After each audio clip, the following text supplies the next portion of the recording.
Now, speaking about people that shouldn't go in on their own, I think it's one of those conversations that we need to have where we've seen a lot of women on TV, many, multiple women on TV. Some of who are our heroes. And I'm not just talking about TV, I'm talking about radio as well. Like in entertainment, we've seen a very okay, I say a lot now, but earlier on when we were younger, there are very few women who you'd look up to, right? Yeah. The likes of Terry-Ann Chabet, the likes, all of these women who we look at and we're like, wow, I want to be just like her when I grow up, yeah?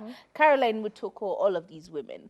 But there's a strange phenomenon that does go on with specifically TV women, and especially women who've been on TV as news anchors. I don't quite understand what it is, but we've seen a few stories that have gone round, and unfortunately, they're not the best stories. We all remember the sad, sad story of, what was her name?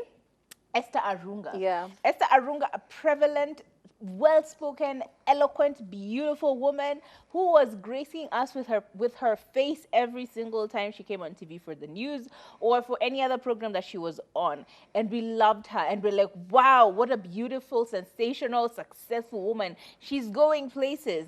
What happened immediately after? She met a pastor.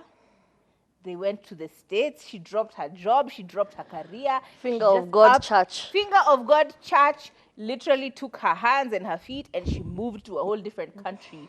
Next thing we know, they're apparently a cult. They're now being, there was a lot going down with that whole thing. It was revealed that they were a cult, and we couldn't understand how such a smart woman would end up in such a horrible relationship. And the worst part is that she was standing beside her husband, the Mr. Finger of God.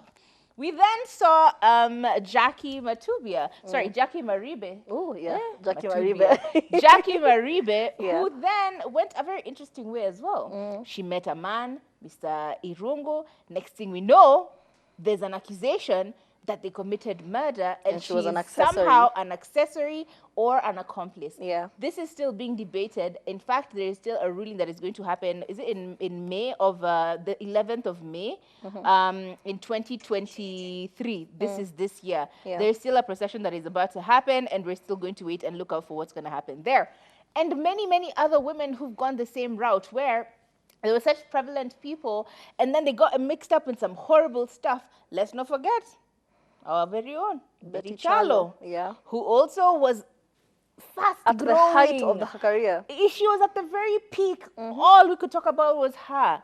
What happened? Next thing, she's involved with, allegedly involved with a politician who allegedly embarrasses her. Next thing we know, she's fallen off the wagon. She's quit TV. We're like, what is going on? And it happens all the time. So Shix Kapienga decided to call this the curse of the TV women. And according to her, she says that TV women have a specific curse that is upon them, which for some reason, because there's so many eyes on them, there's constantly someone surveilling their life, nitpicking on, oh, she's done this wrong, oh, she's done this other thing wrong. There's so many speculations and people who constantly want to see you fail, and your small failures are amplified immensely. True. So she says we need to leave women on TV alone, and even more so women in entertainment alone, because we are putting them at such high pedestals that they can't even match up. It's practically impossible to live the kind of lifestyles that Kenyans want us to live, And I agree with her, but there are so many people disagreeing with her, saying that there's still so many other personalities who've managed to keep their lives on the low key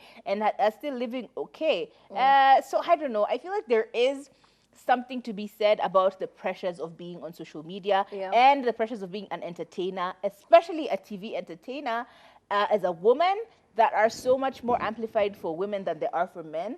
And it gets so hard for you to live up to those standards. Yeah, I feel like as long as you're out there in the limelight, every small thing you do is going to be nitpicked. And if we're being honest, it's not drastic things that are happening to them.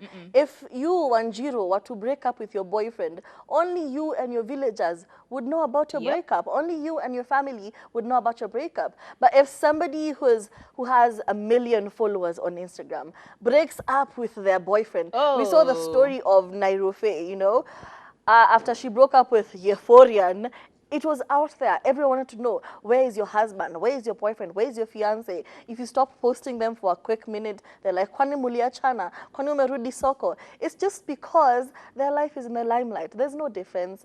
Wewe ukiachwa leo, who will know? Apart from you, maybe your mother, because you're always crying. Kinunuliwa Range Rover leo. Exactly. Who will know? Exactly. But if I was to break up with my partner, all of a sudden, mtasema, if I post a sad song, immediately, has he done you dirty? Has he done something? Because it's happened to me before. There's a time I was going through this phase where I really liked sad, slow music.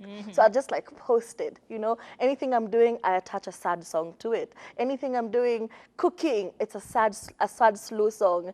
And then somebody reached out to me and like, hi, I hope you're okay. I hope you're doing good with this break. I'm like, oh, wait What up. breakup? What breakup? What do you mean, What's girl? happening? I think they were just speculating. No, nikisema yes, aseme confirmed. TV presenter at Ibru TV breaks up with longtime boyfriend. Listen, stop dissecting the lives of. At the end of the day, they are still human beings. Okay, give them as much grace as you can. And because patience. Exactly, it happens to you too.